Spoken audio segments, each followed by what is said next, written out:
What's shaking, people? It's your girl Spring. Sit back and relax. You are now rocking with the best. If you enjoy the content, make sure you hit that like button, leave a comment, and share the video. It's an easy way to help the squad grow and give you more fire content, shows, and events. This is your DSG brand ambassador Spring, and you know the motto, let the good times roll.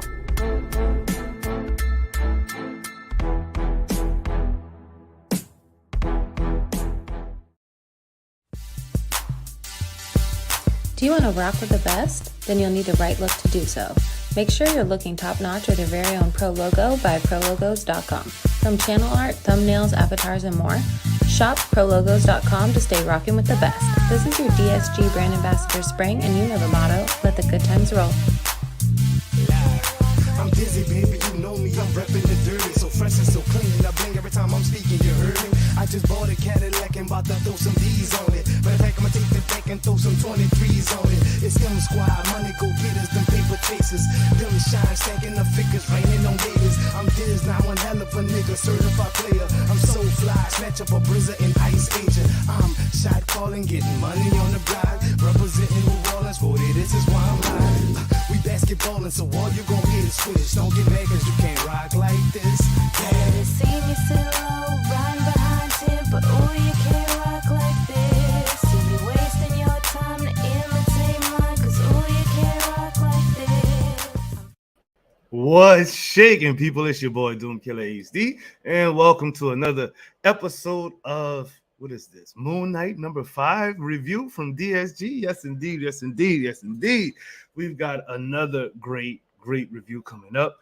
And first and foremost, you know we've got the queen of the team in the building, Miss Alien Fire. Come on through. How you doing? Say hello to the people. Hey, how's it going, people? Yes, indeed. Yes, indeed. Next up, we have the smartest lady on the planet, a good friend of mine, Team Troll Incarnate, the wonderful Possum, cute little chaos kitty. Hello to the people. Hello, everybody. Yes, indeed. Yes, indeed. And we got another special guest this week. Last week it was, I think, Order Gamer. This week is I Sing I Game. Cam, the singer, the gamer, the one who does all of that sensual, get you in the right mood type of music. Let's get one it and poppin'. only. Yes, One indeed. and only, Cam. Mr. Proud Dad himself. Let's get it in here, Mr. Cam. I Sing I Game. Say hello to the people. What's good with it, boss? What's going on? What's going on, everybody? Thank you for that amazing intro, dude. That's just what we do, boss. That's what we do. We try to make everybody feel good about themselves before we just tear them down and beat them up. So, yeah, I'm sorry, bro. It's going to be hard for you. It's going to be hard. No, I'm just kidding. We're about to have some fun, man. So, sit back and relax. You are now rocking with the best all-star panel, all-star episode. Let's get it popping. Y'all know how this goes. I'm going to ask y'all a series of questions, and then I just need y'all answers, like honestly and for real, for real. So, first question of the day. Episode 5, Alien Fire. Was it fire or trash?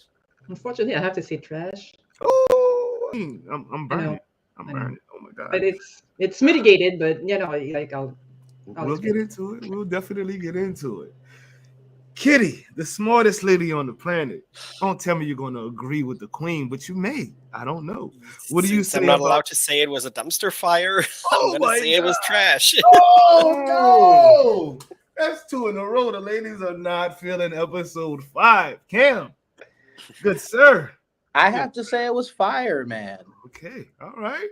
I have to say it was fire. Okay, I'm gonna agree with Cam on this one. I actually enjoyed the hell out of this episode. It was fire to me. Jake Home Prime is in the building. Shark Industries. I see you guys. Thank you, and thank you. Oh wow. Okay, Alien. I'm gonna have to start with you, madame. And we're gonna have to switch it because you said trash. And you know I normally ask what did you like about the episode first, but today we switching it up. What did you not like about this episode? What made it trash for you? It wasn't. Again, it's only because we have to say either fire or trash. It wasn't total trash for me, but it wasn't fire either. Mm-hmm. To me, there was it was too much about the psychological trauma, and again, not enough MoonKnight. the Marvel touch flavor wasn't there at all. Okay. It felt like like a psychological thriller peppered with supernatural elements here and there, and with some Egyptian mythology thrown in for good measure. That's exactly what it felt like. So, I, you know, that's I don't know. We'll talk I about understand. it a bit more later. But yeah, I basically understand. that's I understand. My feelings are a little bit hurt, but me and the queen, y'all don't understand. Me and the queen normally are eye to eye on all yeah. everything. So for her to just be like, "Ugh," I'm dying inside. Nope, I don't know nope. what to do with She's not myself. having it. It was well made. It was fun, but it's just not Marvel to me. I Like hear you. that's I my get it. I get it. I actually agree with you on that. It does not feel like a normal Marvel series at all. And it's No. mostly because we haven't seen anybody we know from the Marvel universe in it. But before I continue on with that, let's talk to Kitty, another trash recipient. Whew. Yeah. I also have to clarify that whenever I say something from the MCU is trash, I still enjoy it a lot. There's not a single MCU thing that's out there that I've not enjoyed. Mhm. But in this case, despite me liking all the psychological stuff and the mental health issues and the split personalities and how they came to be, I really loved that part. The ending was total trash, and I know why. I know why. and also I think that the Egyptian mythology came too short in this one. They should have gone deeper into that. If they bring someone as unknown as that Hippo figure in, then at least explain more, tell the people more about that goddess, and yeah, they didn't. That was what I didn't like. Got you. Okay. You said fire, but we're on the what didn't you like about the episode portion. If there is anything you didn't like about the episode, Cam, speak now. I'm actually gonna agree with Chaos Kitty. The ending Mm-hmm. was probably the thing that I didn't like the most. More so because it seemed too much like a cliffhanger where you necessarily don't know like it's a different from the other episodes where it's like they give us a cliffhanger, but you can kind of guess where it's going to go. You can kind of guess what the episode might bring in the next in the next episode. But with this particular one, it just happened so quick. It was like Steven's gone. Boom. Marcus Field reads. What? What happens next? Y'all literally just gave us like horror. Like, okay, something's going on Earth. Are y'all gonna go back or not? And then there's like no clear sign as to what's gonna happen. We're just afterlife. And I was lost. And I'm not gonna lie. The very ending was probably the only time in that episode I felt lost. Huh. Y'all are really liking it. That's how I'm digging y'all's answers right now, especially Alien, because Alien really did hit on some true points. What I didn't like about the episode was not much, to be honest. I liked a lot of pretty much the whole thing of the whole episode itself. The only thing I really didn't like was the lack of action, and I get why there is a lack of action. I mean, for the story for that particular episode, there really didn't need to be a lot of action. It was great storytelling, in my opinion. It was great storytelling, great visuals, great emotional pulling. damage. Woo, man! I mean, this whole we're gonna talk about that. Let me actually write that down for us to talk about, because emotional. He said, "Put a pin in it. We gotta come back." Seriously. What phase is this? Phase 4, right? Yes. We're gonna talk about some phase 4. But anyway, that's what I didn't like about it. It's just literally that little thing, and I get why it wasn't there. You know what I mean? I get it. But this to me was still an awesome episode. Got a fire reaction from me. Alien, Miss Fire herself, the queen of the team, my gorgeous friend. Hello, baby girl.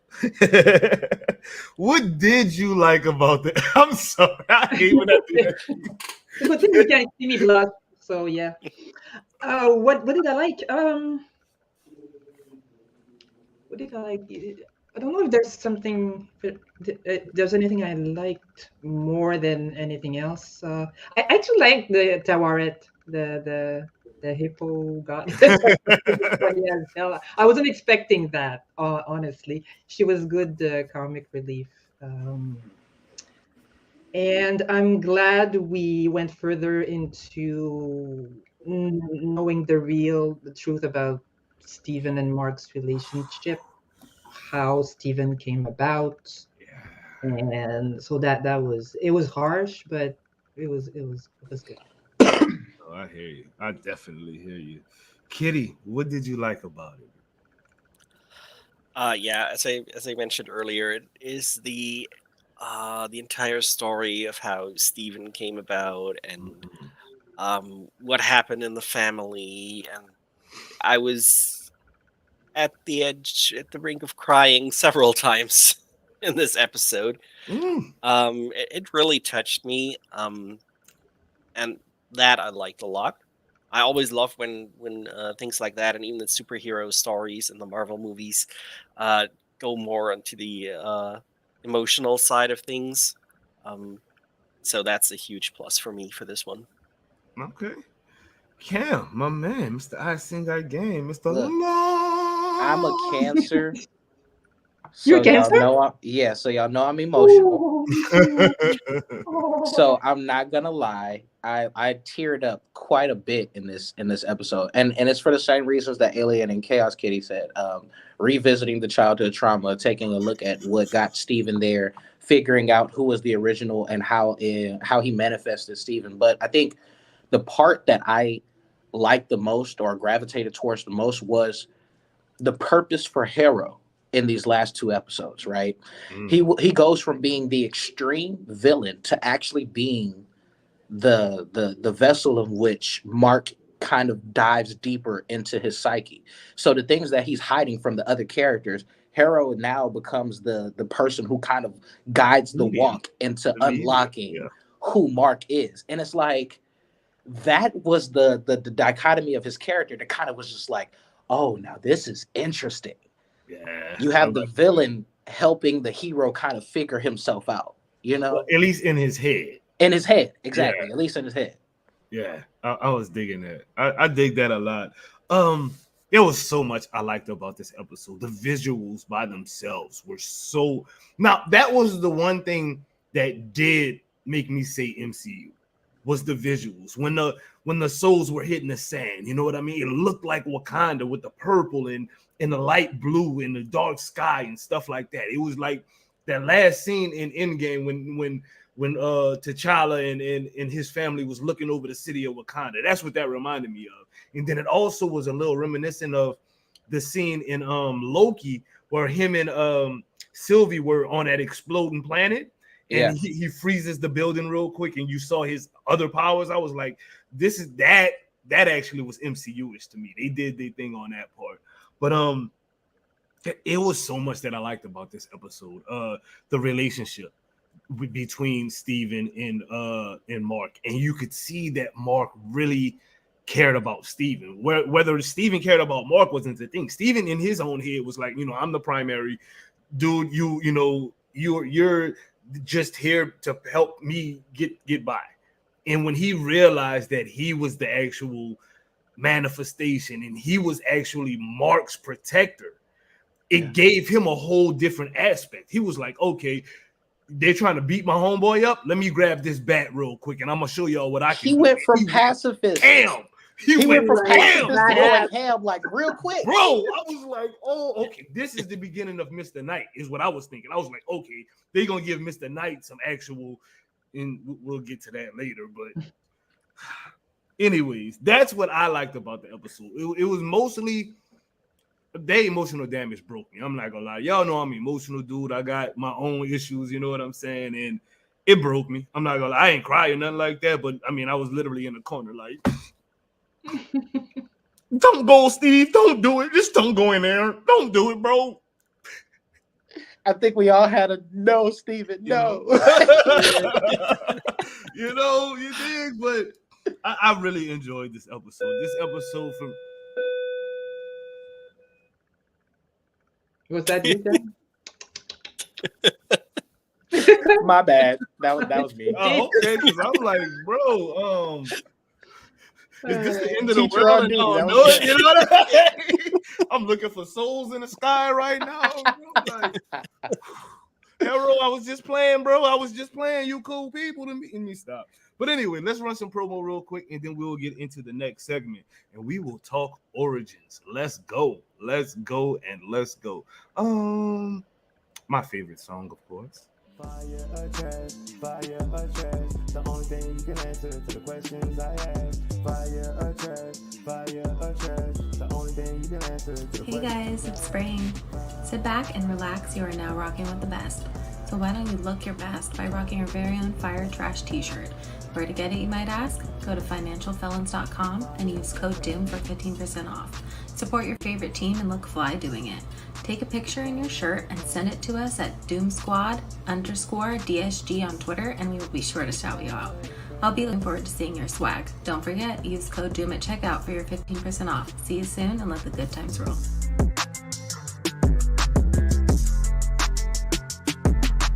fire or trash, fire or trash. The only thing you can answer to the questions I ask. Fire or trash. Damn it. Did it again. Hey, how y'all doing? Let's go. I'm sorry. Y'all know that's my song. I be in the background, gent. I'm telling y'all don't understand. That's my jam. I need Cam on that remix, but he don't want to get on it. But we gonna make Nah, we gonna make it. What? All right. I'm saying it on the podcast live with my face. Hold on, wait before you say it. Hold on. We are gonna be working on that song, Doom Killer. It's gonna happen. It's gonna happen. I'm happy now. That- I'm happy now. I'm like ecstatic. I'm ecstatic right Nice. now, yo. I'm ecstatic. Okay, let's talk origins, people. Let's talk origins. There was multiple origin stories in this specific episode, and it was crazy how they were able to linearly tell those stories. Yes, they jumped back and forth a little bit, but it was still a straight line. When you got to the point of culmination, it broke me again.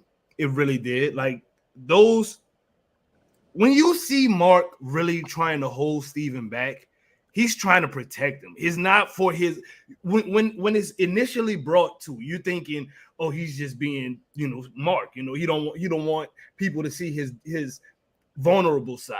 But he was literally trying to protect Steven. And that right there, just one little baby crocodile tear, just one. It dripped down. I wiped it up though before nobody could see it. You know what I'm saying? So I ain't cried.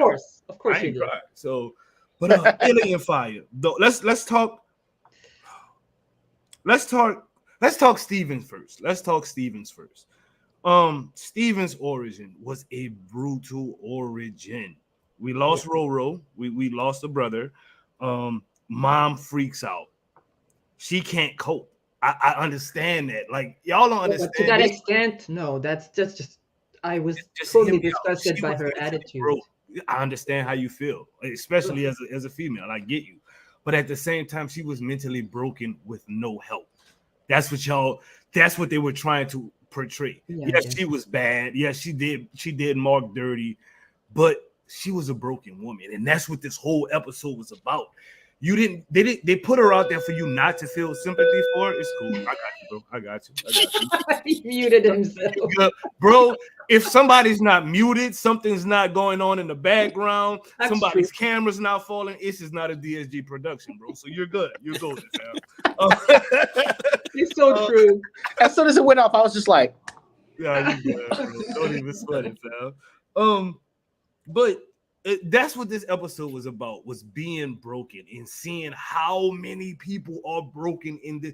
Dad is broken. Dad doesn't know. He wants his wife to be cool, but knowingly his wife is beating his son behind his back, but he won't even address that. You know what I mean? He won't even address it. Mom's is literally loony. She needs to be in a psych home. Nobody's doing anything about it. Dude is coping with this by himself. Nobody's doing anything about it. Alien, Steven's origin. After listening to all of that, watching all of that, Just talk to me. Free for all. Free for all. I just want to hear your thoughts on his origin. What else is there to say? But he was a coping mechanism that Mark just had to create in order to go through all that horrible drama that he was living, that horrible situation. It was like it was a shelter for him, a way of sheltering his mind and his heart against that yeah. When I still remember that scene where his mother is trying to get in, and Mark just switches to Stephen instantly. And when he looked at the poster and it was like Dr. Stephen Grant, I was like, oh my God, if that was really, really well done from, by the producer or the director or whatever. Let me That pause was right there. Let me pause you right there because you just hit a point that I need to ask you about. That realization for Steven when he read the poster. I mean, we all read it at the same time as him. The way they edited that was for us to be Steven in that moment. How did you feel when you read that, Alien? Don't cry. You better. I guess I felt sorry for Stephen. I felt sorry. Sorry. Huh. Yeah, that there's no other word. I think that's probably when he realized that something was not quite right, and that his identity was just basically a lie. Oh, man. Woo, yeah, that was rough. That was yeah. Kitty, my girl Kitty. Just Steven's origin, and then I'll pick your brain when you're done. I liked the way it was told. Actually, they mentioned Stephen Grant before they showed the poster when the two boys went into the cave, and that was the first time he was kind of like, "What? Wait a second." And that was also when I realized, oh damn it, Stephen is not the original.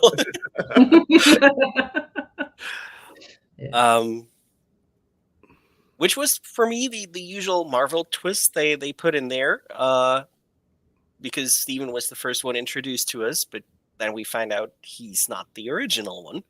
That's actually Mark, and I don't know. It was a roller coaster of emotions. That whole origin story, like starting with the death of the kid, and then the mother being unable to cope properly, and just beat up her kid. It was crazy, quite literally too. I was gonna save this question for you for later, but I gotta know, Kitty. We all witnessed Stephen realizing that he was not primary, that he was the protector, even though he was portrayed this entire series as the weakling, just the book nerd. When he actually accepted the fact that he was Mark's protector, that he could take the pain, how did that make you feel? How to describe that? Personally, I kind of felt like reminded of myself in a way. Sorry to drop that right now, but that's how I felt. But because back when I was still in school and had to deal with a lot of bullying there. Basically, I had my home and the video games, and later on my online persona as like my coping mechanism, as my protector, and my way of staying sane. So for me, it was more like a feeling of understanding. I think that you talk a lot. Me and you talk a lot, and you know that's like one of my biggest things. As long as I can understand something, I could work my way around it. So for you to get that clarity in that's just, oh my gosh. I gotta move on. Kitty, you about to bring it out me. You about to bring it out me, god dang it. Cam, talk to me, good sir. Steven's origin, free for all, bro. Just talk to me and I'm gonna pick Steven's origin gives us the exact thing that we needed to actually break down the disorder that Mark has, right? We are familiar with it because of Split. You know, they touch on it, I believe, the most because that's legitimately the origin of his character. And I feel like in similar instincts, we needed this episode to having to kind of break down who Mark is as the central character, right? I'm a comic book nerd. Moon Knight is something that definitely crossed my table as growing up. So I already knew that Mark was the original. I was hoping that they were going to keep that consistent with the comics, that Mark was the original. I think it solidified everything when Layla first enters the series and we're like, wait, Mark has a wife? Oh yeah, there's no way that Steven could be the original because there's like a whole life that Mark has. Mark is a mercenary. Mark has a marriage that's been going on for years. So yeah, there's got to be some going back and forth. And if she doesn't know anything about Steven, Mark has to be the original. So it was just kind of piecing everything for me. But this episode, Steven's origin and realizing, just like you said, they kind of characterize it. If you look at it, I look at it like this: the oxymoron of characters. Mark was the mercenary, yet he has the most fear out of both characters. And while Steven was portrayed as the pacifist, he's actually the protector of the story, simply because he is the shield that helps Mark deal with that trauma. So, you know, it brought me back to Split. You know, when we saw the scene of his mom going after him, and it was just like, it was damaging. It was something that would have broken the spirit of a child because we look for our parents to be the protectors. So now when our parent becomes the villain and the fact that we have to take on and be our own protector, it takes on a different form, right? And then that's when we have his disorder kind of bring in who he believes. And if you look at the poster, it clearly said fearless explorer. So it even, you know what I'm saying, amplified the fact that Mark Fears has so much fear. And it was like, it brought me back to each episode. Like, and in each episode that we look at, what is Mark fearful of? Mark is fearful of losing Layla the same way he lost his mom. He's scared of losing himself because he doesn't necessarily know how to control going back and forth and dealing with his trauma and everything of that nature. He's scared of losing different parts of his life simply because of the fear that he has from this traumatic experience that caused Steven to come into fruition. It just brings into character development, and that's the reason why I fell in love with this episode, because the character development goes so much deeper than, oh, this is Steven, this is Mark, this is how it happened. No, it's, you looked at a character in one way for this episode to say, no, in truth, it's really the reverse. Bro, that's my, like, you kind of stole my whole thought process. So now I gotta come up with a whole new thought process. Bastard.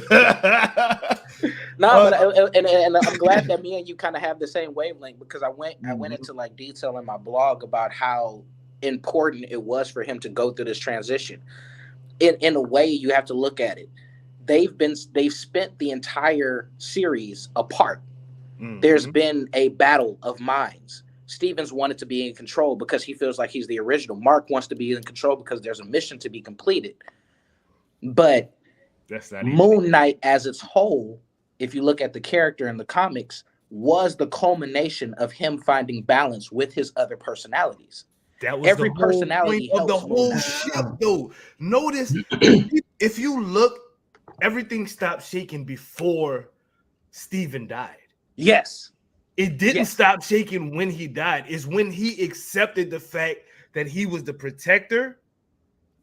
Everything changed from everything that point changed. On. Everything, man, we're gonna get to that. I love these reviews. Y'all did it again. There's the goosebumps. All right, let's go. Mark to Moon Knight. Let's talk about his origin, because that's another origin as well. We see Mark, he is literally in control at this point. He knows about Steven. He knows that Steven is a coping mechanism, but he also is trying to do a job, but be a good person at the same time. You can be a mercenary without killing people, and that's what he was on. He was like, I'm a looter, I'm not a shooter. I can shoot, but I'm not, that's not what I'm about. You know what I mean? And when his partner turned on him, and he crawled his little self into that catechism or whatever it was called, and he met Khonshu. Let's talk from that point on. He meets Khonshu, and Khonshu does manipulate the situation, but it's not really a manipulation when you think about it. Mark wanted to live. Mark was capable of doing the job, and again, Mark wanted to live. He didn't want to die in that cave. You know what I mean? Well, did he? Yeah, He was about to shoot himself. I mean, he was Like- about to shoot himself because he was Yeah. like, he didn't want to bleed out. You know what I mean? Like, I'm about to bleed out. No. You have to go back into what really the conversation was. He literally starts off by saying, I don't know if I want to do this anymore. I don't know if I can really sit here and continue like going on with this. Like, this is the end. And as he's talking to I mean, Khonshu, that's because of what happened. I mean, if you're in a situation where you're trying to stop people from getting killed, and your partner that you trust murks everybody on the island, you know what I'm saying? Including then it's this going one to guy. restate the trauma that he went into, which is going to cause him not to want to be there. You had to realize. Yeah, but that doesn't make him want to die, though, bro. Yeah. No, bro. I'm sorry. I hear you, and I'm not gonna say you wrong. I'm gonna just say I might be wrong. We might have just difference of opinion. Yeah, the way I looked at it, because I watched it twice, and the way I looked at it, that was what a merc would do. A merc doesn't want to slow die. He was like, you know what? I'm already on my death. To me, that's what I'm saying. I'm already on my deathbed. Let's go ahead and get it over with because I'm slow dying right now. There's nothing but me to do but reminisce. I ain't got time for that. Let's go ahead and get it over with. That's how I looked at it. But since let's keep this in order. Alien. Actually, since Cam brought that subject up, how do you look at that scene when he's, meeting Khonshu and he's about to literally take his own life? I see it as probably an act of desperation on Mark's part. I'm still wondering though why Khonshu chose him over anybody else. Was it really because of his broken mind, the fact that he already had a split personality disorder? And I mean, what's one more being to inside there? Yeah. Well, what Harold said was he does look for broken or looks to break you. So okay. He was, and when he said it, remember what he said? He was like, "This is glorious. This is amazing that you're broken. You will be a perfect conduit for me." I'm like, that was just really, bro. You kind of foul. Kitty and Cam seem to have pretty much the same thought process. So I'm gonna go ahead with you, and we'll let Cam finish this off. Go ahead, Kitty. That moment when he was about to take himself, what were you thinking in that moment? Because you were shaking your head, and I hate when you shake your head. So because it means I'm wrong when she shakes her head. So I basically think Mark wanted to take his life in that moment. He wanted to end it because deep down he knew that he himself did all the killing in the camp. It was actually him. It was that third persona that did all the killing. Thank you. And that was what Khonshu saw. That was the broken.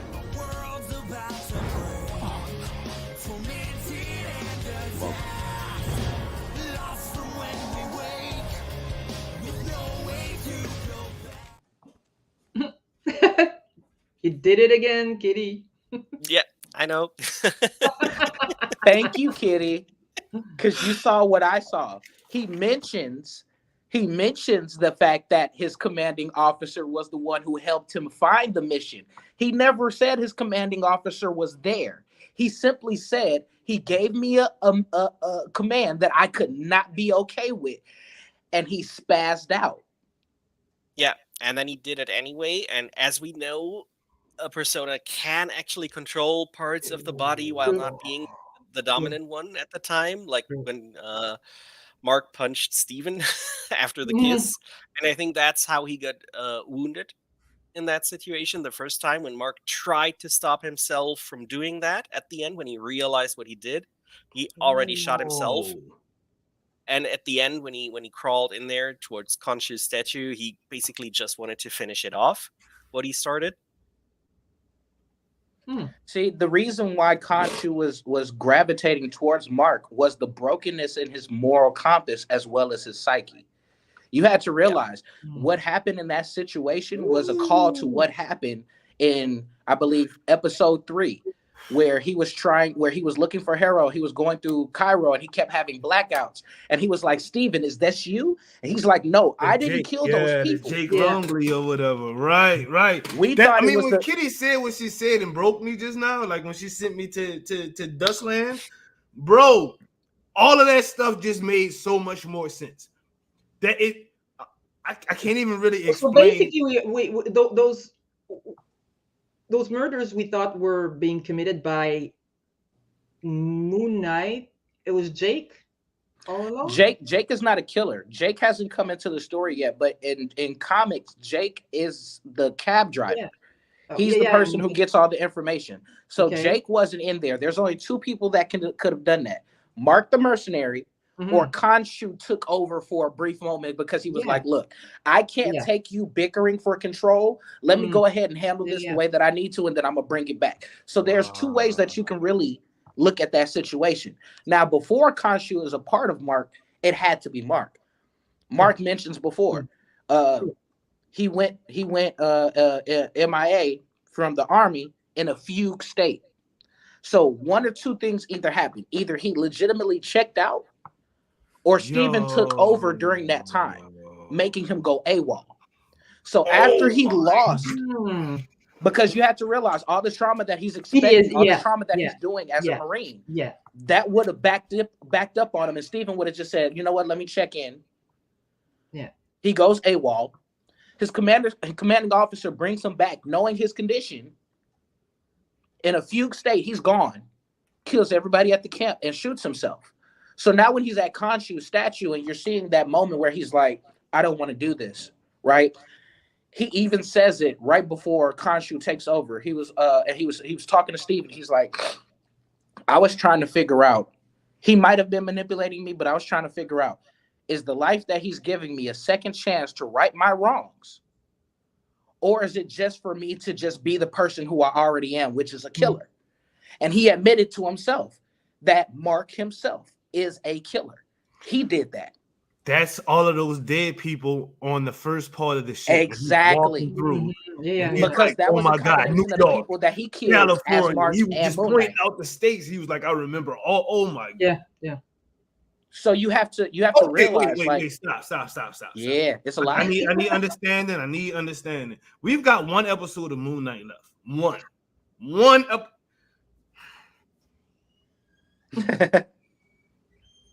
You know what? Let's just keep the show going. Y'all are throwing me right now. I'm so I got so many dang on questions right now because I'm not a MoonKnight person from the comics. I've never read a MoonKnight comic. The only thing I've ever dealt with MoonKnight was in Marvel's Ultimate Alliance when he was a playable character and he was kind of similar to Captain America, and I didn't really play with him that much. So anyway,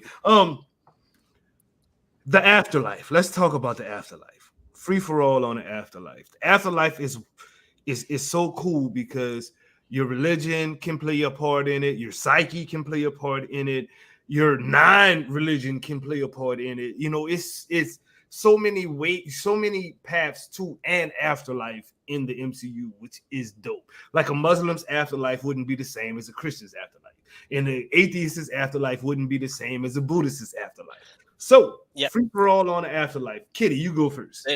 I like the fact that the first time we actually get a reference to another MCU project, which is Black Panther. Mm-hmm. When they mention the plane of the ancestors and how that looks and how Turret likes that one. Beautiful, yeah. Definitely. And I really love the concept of the afterlife in the MCU. In this one, I really like all the different possibilities they have depending on religion. Basically everything is possible there. Mm-hmm. because it kind of comes from yourself. What you see is coming from yourself. So what you believe in, that's gonna be the afterlife. You're gonna see essentially. Where that leads you is a different kind of story, but That makes sense. I like that. Alien Fire, what you got for me? The afterlife, free for all.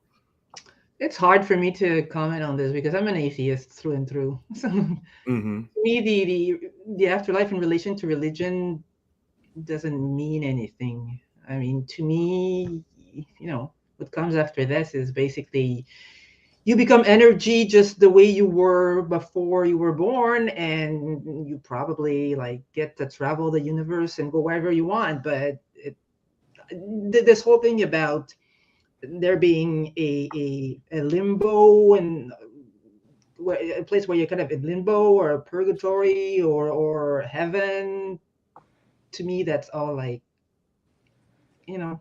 Okay, it's fantasy to you. But, I but I guess they did a good representation of what it could be like, so I'll give them props for that.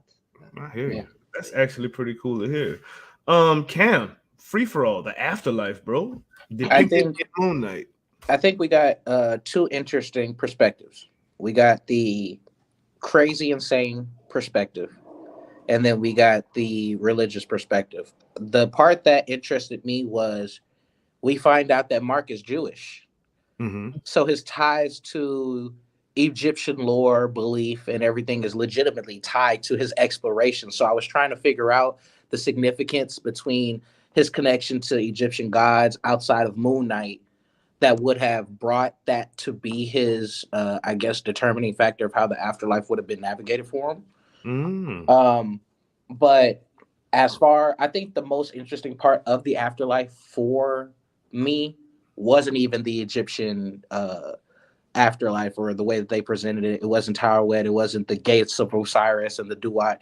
It was the psych ward. Because the thing about it is, it's like it kind of almost felt like, in a sense, I hate to say it, it kind of almost seemed natural, like that's where they would kind of end up mentally. Because you see, it kind of brought me back to Butterfly Effect. Y'all remember? I don't know if you guys remember Butterfly Effect with Ashton Kutcher, but he had like visions would take him all over the place and everything like that. But there was one time where he landed himself in a psych ward. Didn't know how he got there. He, what I'm saying, his life was in a sense what he thought was under control until he got into that position. And I felt like when we hit that moment where you're like, damn, Mark is no longer in control. Steven's no longer in control. There's an absence of control because the body's gone. There's nothing to fight over. It's nothing to fight over. There's nothing to fight over. You know what I'm saying? So it was just like, oh, now what's going to happen when Mark meets Steven in this plane where you're going to, and I was like, I was excited about talking about this in my episode 4 thoughts and review in my blog. And I was just like, it's going to be so interesting because of what Tawet stands for, women and childbirth and everything of that nature. When they have nothing to fight over, how far is the deep dive into the childhood going to reveal who was the original? And it happened in this episode. And I was just like, yep, that's what's going to happen. Well, since we're talking about what's going to happen, after Steven's apparent death, Steven became the hero that he has actually always been, even though he never saw himself as that because of the way he was created, right? But Steven has actually been the hero for Mark this entire time. He's been his protector. He's been his shield. Anytime Mark couldn't deal with something emotionally, Steven was there to take care of it. Steven took care of it for the last time, supposedly. And he turned into sand, or frozen sand thing, like the talking hippo said he would. Kitty, I'm gonna have to start with you because I know that is your guy. That's your little hearty heart. You know what I mean? That's your every episode. He's, no matter what he does, that's your favorite character in the episode. How did you feel when that happened? When he actually literally lived out his destiny, he protected Mark.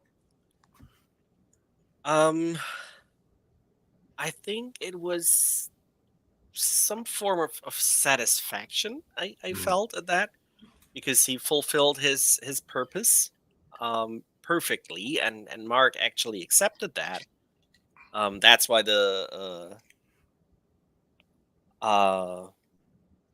The God, scale. what's the term? Yeah, uh, The scale but stopped shaking. I got you. yeah. Sorry. No worries, no worries. um. Two different languages. We good, baby girl. Okay. Where do I want to go from here? And I think now Mark is in a position to accept that he has to protect himself, and maybe later on, with the help of Khonshu and his MoonKnight powers, he can become the protector of others. Take over Steven's role, because Hmm. he has the power to do it. He is strong enough to do it now. Um, that's where things will go from here. Steven turns to sand. Mark accepts the fact that Steven was the protector the entire time. Alien fire. Talk to me. Well, as sad as I was to see Stephen go, I thought it really made sense because now Mark had realized that he wasn't indeed responsible for his brother's death. Like Stephen made him understand that, Mm. and now Mark could be at peace with himself finally, and Mm. so there was no purpose to Stephen anymore. Oh wow. That's how I saw it. That's why he yeah, like it's not like Mark, I wouldn't say that Mark let him go because he didn't do it willfully, Mm-hmm. but that's what was supposed to happen. That was his destiny. Like it had, and that's why the scales balanced finally. And yeah, so now Mark can go on and move on and you know continue with his life without always being scared that Mm. gonna have to need Stephen to protect him. But yeah. Hmm. Cam, you want to wrap that up? Yeah. Okay. So I believe, and this might just be like throwing it out there, right? Stephen was created for the purpose of dealing with the trauma. Right. And it was during the episode that he not only fulfilled his purpose of helping Mark deal with that trauma, but it like y'all said, he came to the realization that he wasn't responsible, I'm saying, for his brother's death. And I felt like, as much as we wanted to look at Steven in the presence of another personality being his unbalance, I think the unbalance was the fact that he was so unsettled. His moral compass was unsettled. Everything about him was unsettled based off of this one traumatic experience. It had broken him to the point of splitting him in half, literally, not just because of the personality, but because of who he was. Mm-hmm. And if you look, and so if we keep that in mind, I believe Stephen's death was a metaphysical death, in a sense that it signified him letting go of that trauma. So I don't believe Exactly. Stephen. I don't believe Stephen himself is gone. I believe it needed to appear that way as a way of saying that he's letting go of that trauma and finding balance in himself. And now he's going to be able to interact with Stephen in a more sensible way. Because if we know Moon Knight has the ID. Like, the other personalities are there as he's Moon Knight in the comics all the way through. Every single personality has their position, has their purpose. So I don't believe that Steven's gone forever. I just believe that this was, all right, your trauma is gone. So we have to kill your trauma. This was our way of killing your trauma in the story. Now that you're in this peaceful sense of balance, whenever you come back to after you find Khonshu, you're going to realize Stephen was always there because you were always brave.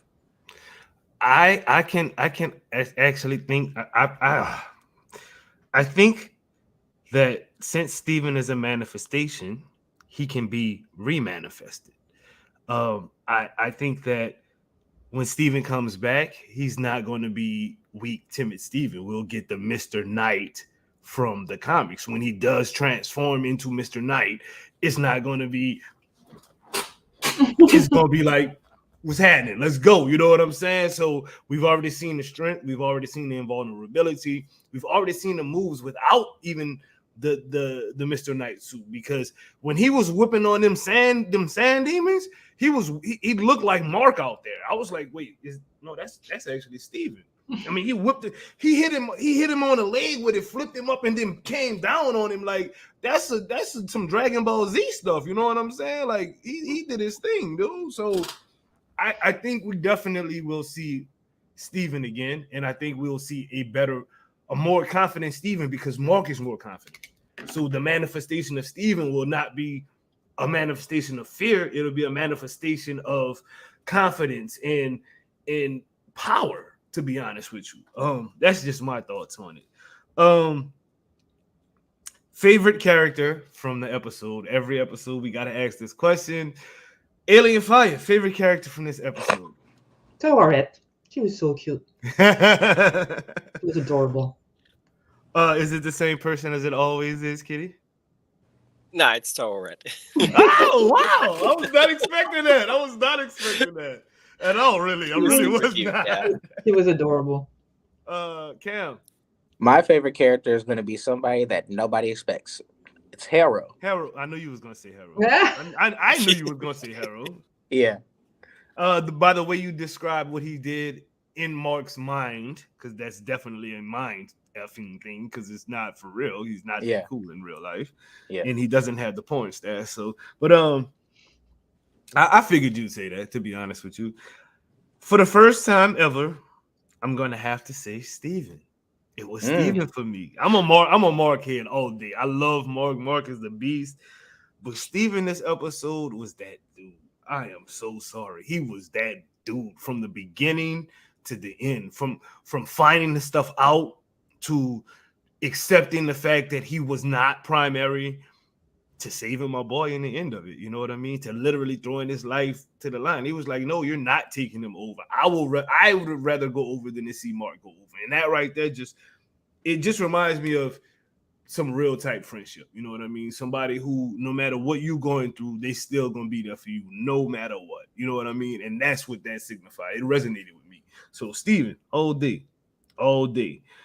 One episode left, people. One episode left. Kitty, how does this play out?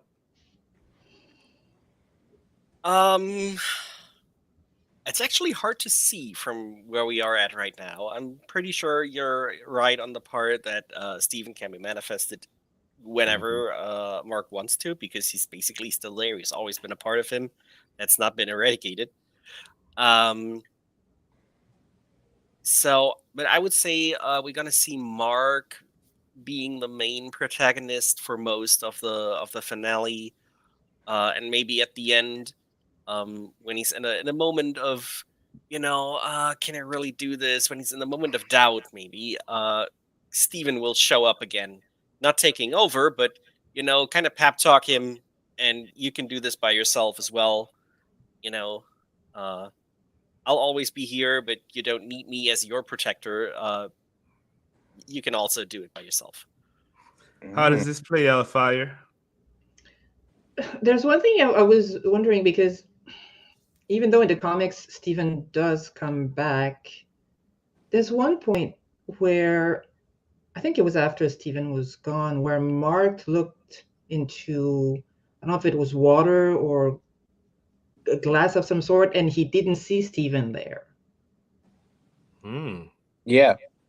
So I don't know, that kind of leaves, a lot of questions, unanswered questions again.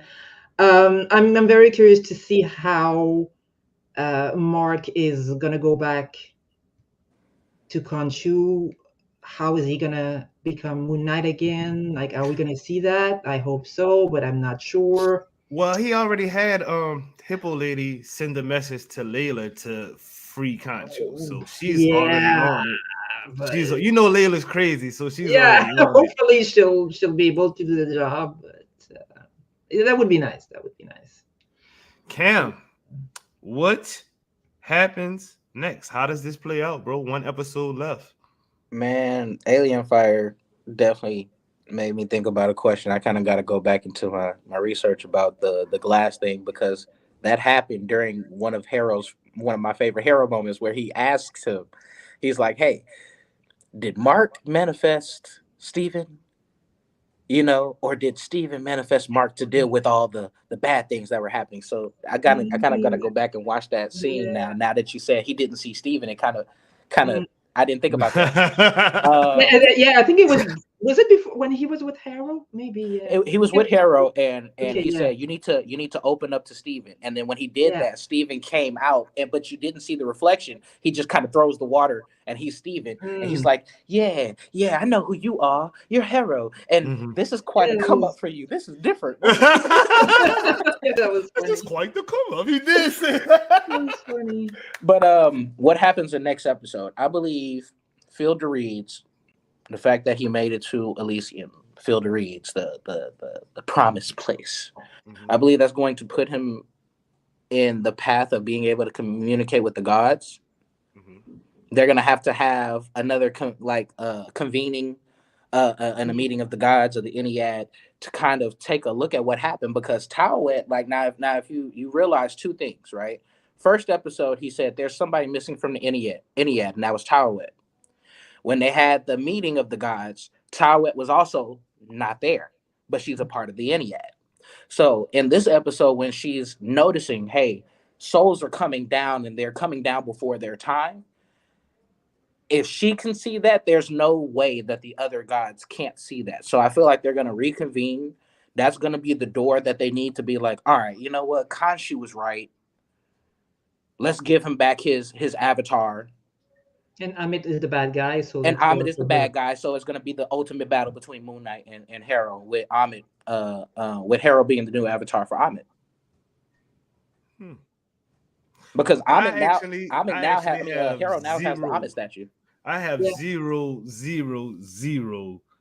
clue what's going on in this next episode. It's too much in the open still. Like there's so much we still have no clue. I mean, all right, so are they going to show us, them resurrecting Amit? Or, is that going to be something that's shown? Or since we kind of know it happened, should we just play that as it is? Or, you know what I mean? How is Mark actually going to become MoonKnight? Is it a later thing since, the Hippo lady sent the message to, Earth or whatnot? Like, there's so many different things that could happen.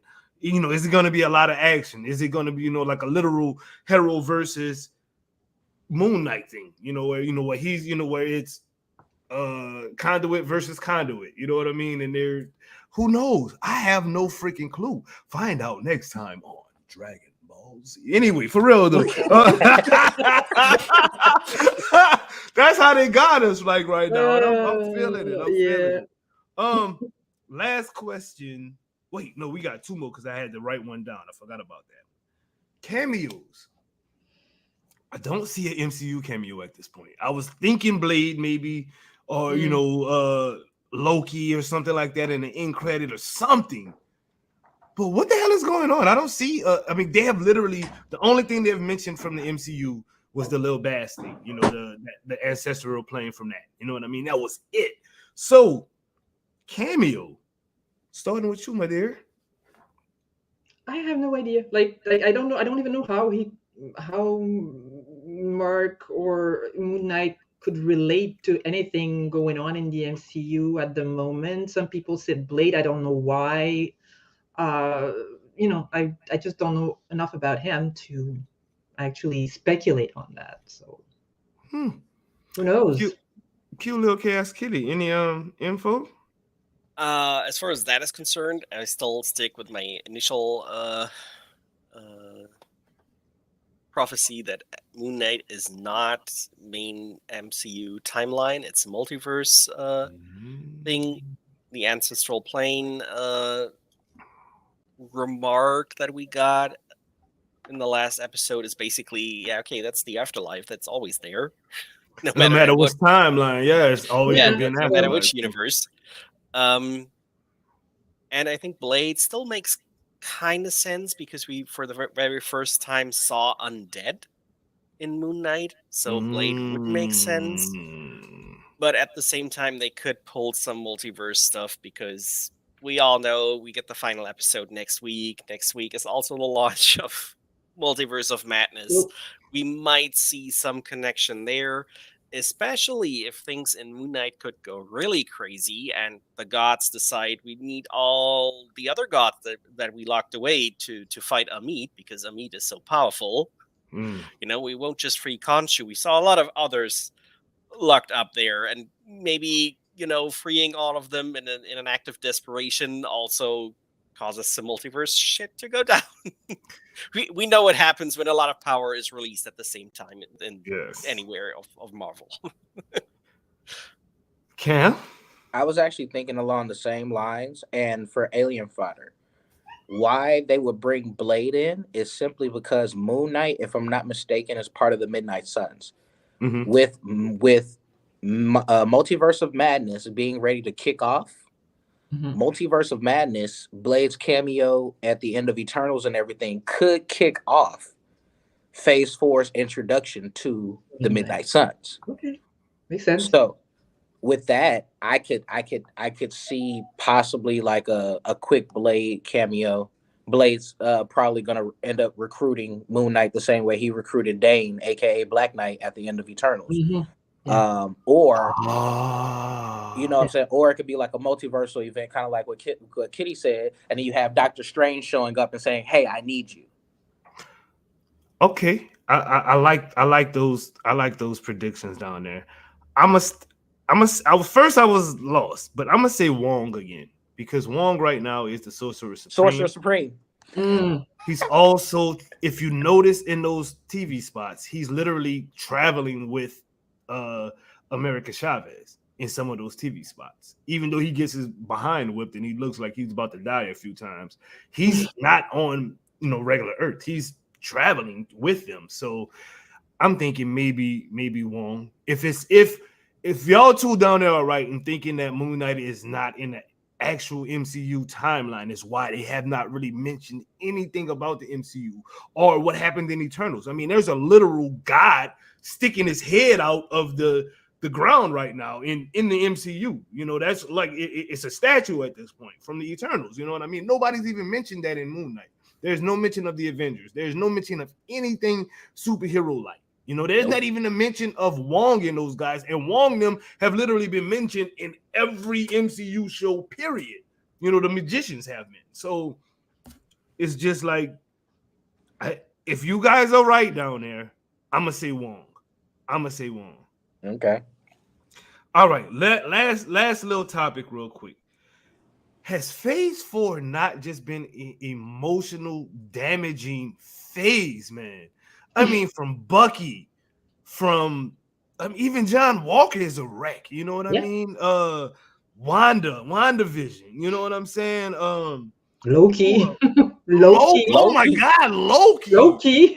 Loki. Talk about emotional damage. I mean, if you look at Angelina Jolie's character in Eternals, absolutely. If you look at Shang-Chi's dad in Shang-Chi, I'm just like, why are you? I mean, Thor, even in Love and Thunder. If you look at the beginning of that, he's trying to get himself in shape. He's literally wrecked still. You know what I'm saying? So, like, what the hell is going on with all of this emotional baggage in Phase 4? And I'm gonna start with you, Cam.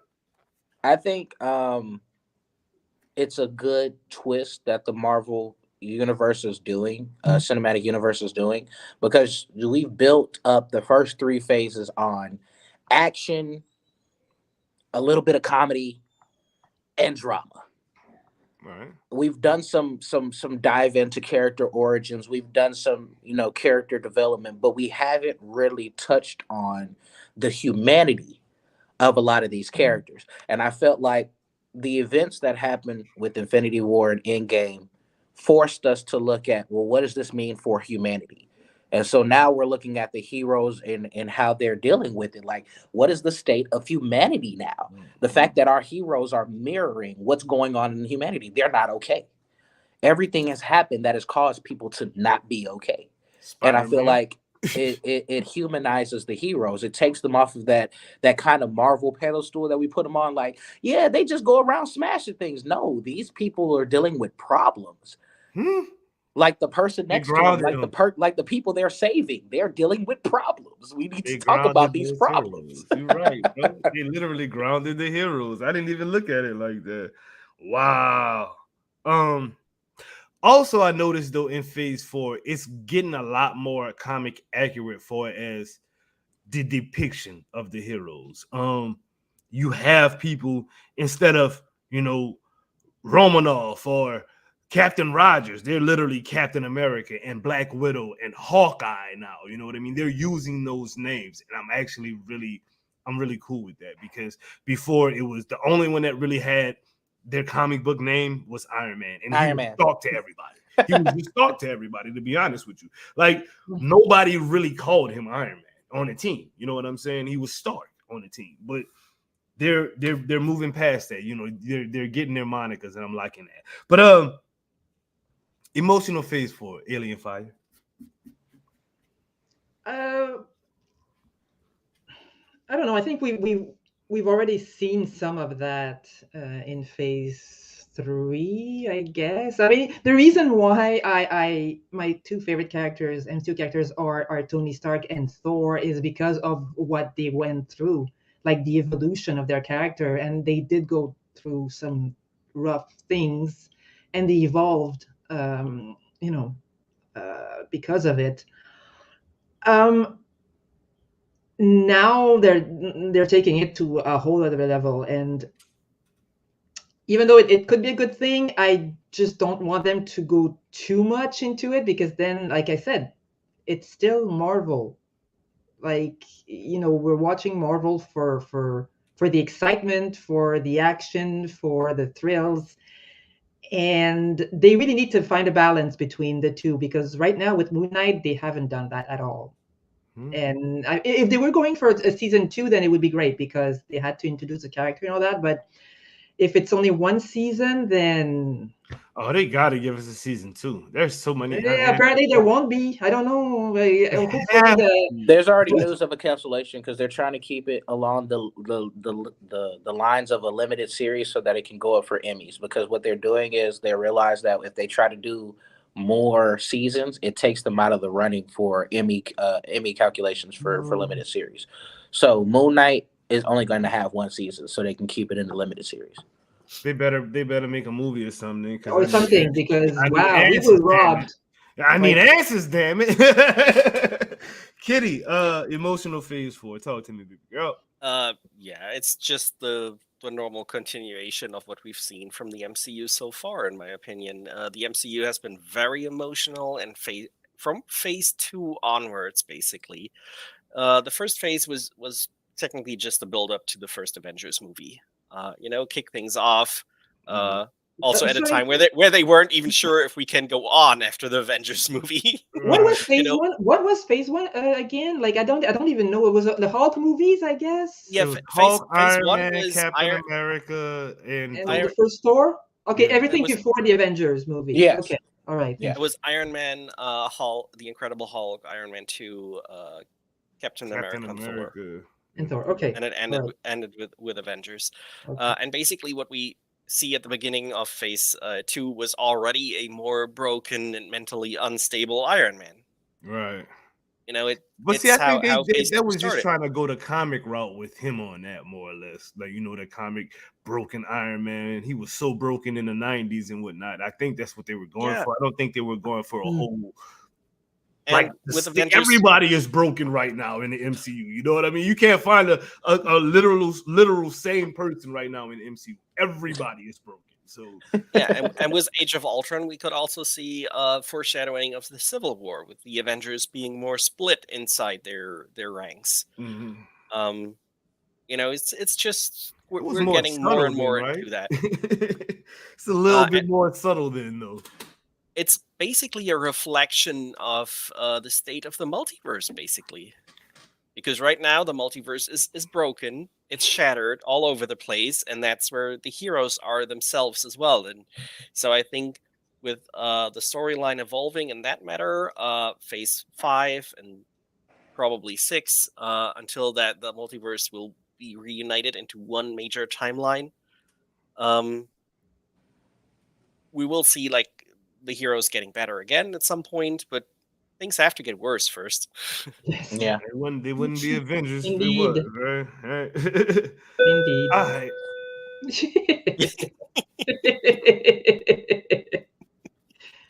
Moving on. Nah, little that overall thoughts, power rankings. Y'all know how we do this. Episode 5 of Moon Knight overall. Ranked, I guess, against the other shows. Oh no, that's not how we do it. Moon Knight episode 5 ranked against the other episodes of Moon Knight. How would you say this one fares, Alien? We have a scale like I don't know, like I can't remember. I mean, was it better than the Uh, PS4 episodes to you, or worse? It's pretty much the same. Like Okay. Yeah. Power rankings for you, madam? I think it's the weakest so far. Mm. Okay. Cam, I had to catch my heart real quick. I would have to probably place this as probably like the second best episode to me. It's still not the best. Second best because it gives us more character development. But yeah, that it could have been better. Definitely could have been better. I say I did not like episode, was it 3? That was the one I said I like episode 1 and 2. No, number 3 was like the best episode. That's the one we didn't cover. Oh my god, that episode was yeah, so good. true. Oh crap, the episode was really good. So it was episode 2 when it was just a lot more of of Steven being goofy and trying to figure things out. I think that was the weakest episode to me. Yeah. This one was pretty dang on fire. I mean, nothing's beating episode 3 right now. Episode 3 was just that episode. But this one was pretty good to me. I liked it. Lack of violence. I like violence when it comes to Marvel. Like I like seeing them do their cool little special moves and jump in the moon with your Moon Knight cape, and that's why I watch hero stuff, because I want to see that kind of stuff. This one liked that a lot, but the emotional damage that caused me made it rise up to the top as one of the better episodes for me. So overall thoughts real quick before we get up out of here. How do you rank Moon Knight against the other MCU shows so far? We got one episode left, Alien. Top or the bottom of the list for you? Bottom, very bottom. I'm sorry. This is my sister, y'all. Y'all don't understand how it hurts. Like me and Alien are normally like one person, and this is just like I know. No, not this time. Not this time. It hurts. Kitty, what you got for me? It's all the way at the top. Sitting up there. This is so crazy because I never agree with this one at all. It's so funny. It's like y'all need to switch spots just for today. Just for right now. Just switch for real quick, because this is just strange. I'll take it. Cam, what you got for me? Power rankings, good sir. Mid tier. I'm gonna have to say like it's mid tier, but like on the up and up side. You know, behind Loki and behind Falcon and Winter Soldier. Okay. Oh, we don't know your power rankings, bro. I don't know what's your favorite shows. Like the top one for you. My favorite MCU show to date that has come out is Falcon and Winter Soldier. Okay, what's your second? Second one would have to be WandaVision. Okay. Followed by Loki. All right. And then Hawkeye. Okay. Was there another one? I think there was What If? What If? Sorry. What was the other one? What If? What If? What If? Oh, What If? What If is bottom tier for me. Like as much as like it's cool, it's just bottom tier for me because it's the animated. It's kind of like animated shorts for me when it comes to MCU. So Moon Knight will probably be in between WandaVision and Hawkeye. Okay. Yeah. So mid tier for you. All right. I ain't mad at that. it's actually for me one of the top tier shows. Loki for me, I think was my favorite. I think Loki was my favorite. I switch them up. I don't freaking know those. Anyways, Loki was my favorite. Hawkeye was probably my least favorite as a Hawkeye main in Avengers. That actually sucks to say, but Moon Knight, I'm gonna be honest with y'all, is probably top 3. It's probably top 3 for me. This show is really that dang on good. Character introduction, character portrayal. Like, I don't even know who Layla is, and I just love this lady. Like, can I meet Layla? Like, I mean, on some chill stuff, like we can go chill, but like she's awesome. I want to go hang out with Layla. You know what I mean? She's dope. Steven is pretty cool. He really showed his self in the last episode. Mark is just, I mean, I wish he wasn't crazy. Like, dude is really that pretty damn cool. You know what I mean? I don't really like Harold as a villain, but Harold as a doctor was pretty damn good. I thought he was pretty damn good as a doctor. You know what I mean? He got to the bottom of some stuff. I kind of agree. I don't think I like him as a villain as much as I like him as a therapist who asked because he asked the questions that the audience want to know. For so real. which one of y'all is first? I just gotta know. I'm serious. Like, are you real? You know what I mean? He was like, he just got gut with him. Before we get up out of here, let's check out this really quick short from the new Doctor Strange trailer. And we can, if y'all want to, y'all can give a quick, line about what y'all thought about it. Here we go.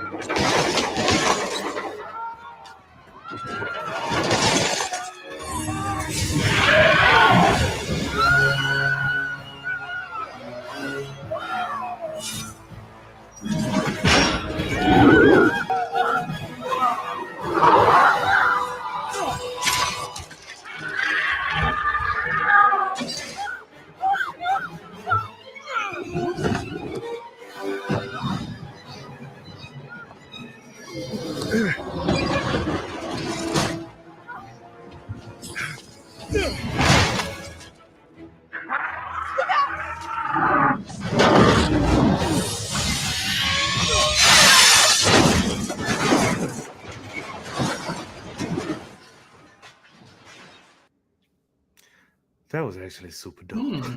God, that was dope. Was that America Chavez? Yes, it was.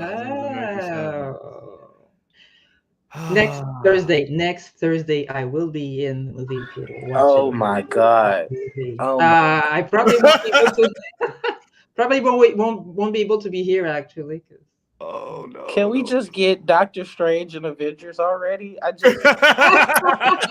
know. I just like that scene. Just made me want him even more. Like, can we just get him, please? Kitty, I know me and you discussed these thoughts real quick, but can you tell the people what you think about that scene? That scene is actually pretty good because it shows that America Chavez does not necessarily trust people yet because she's not showing her powers, and that's on purpose. Because she also goes into the bus on purpose, even though she knows that's where most of the danger is. Maybe she just wants to hop universe inside there, without anyone seeing, and then Doctor Strange opens the bus and she has to improvise and just clings onto something she finds there to not be called out, because once she's out and behind Doctor Strange, she can immediately see how she gets into like a protective battle stance. Not sure if Strange actually can catch the bus or not. And as soon as that danger is over, she goes all wonky again, and when Strange sees her, she's all in panic mode again, looking like that little kid that needs protection. But you can also tell at the beginning that something is off when Strange sees her. Right. Alien, your thoughts on that clip? It's my first time seeing it. I would have to watch it again because I by the time I realized that it was actually America Chavez, it was like almost over. So it's like I was more interested in that big octopus or whatever. My God. thought that was cool. What is it? Who is it? Like, is that a particular character or? I can't remember what its name is, but he's from the comics as well. It's Okay, from the okay, comics. all right, doesn't Hey, matter. Doom, but- I actually got to head out, so I'm gonna be. Sounds good, bro. I will catch you. Thank you for joining us, man. Thank you. Ow.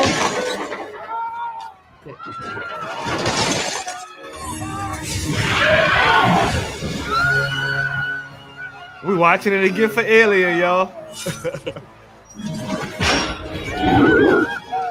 Okay, so she's.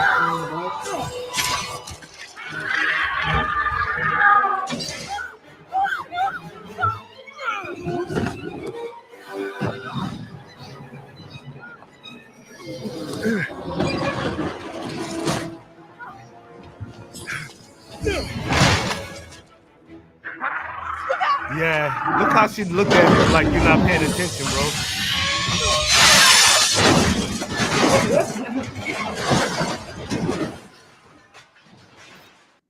Yeah. What was she doing alone on the bus?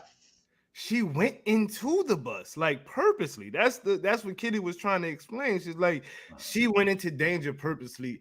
I Okay. think Oh, to test okay. Doctor Strange. Think about this. She is Ooh. in multiversal travel. She's probably seen many versions and evil versions of Doctor Strange. She probably was just testing this one to Okay. make sure he was the one she needed for whatever mission she's on. 'Cause she's Okay. obviously on Makes a sense. multiversal mission. Kitty So came up there's with Or- that idea though. So Or she just wanted to hop multiverse and needed a hiding place, Mhm. That and too. just wasn't fast enough before the monster grabbed it, and Doctor Strange like pulled it open when she couldn't jump anymore without giving herself away. Mhm. Well, ladies, Cam is gone. It's just me. It's time to say goodbye. So we'll start off with you, Kitty. Lass die guten Zeiten ruhen. Alien, Laissez les bons temps rouler. which means let the good times roll. Peace out, people. What's shaking, people? It's your girl Spring. Sit back and relax. You are now rocking with the best.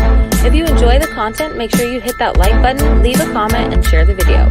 It's an easy way to help the squad grow and give you more fire content, shows, and events. This is your DSG brand ambassador Spring, and you know the motto, let the good times roll.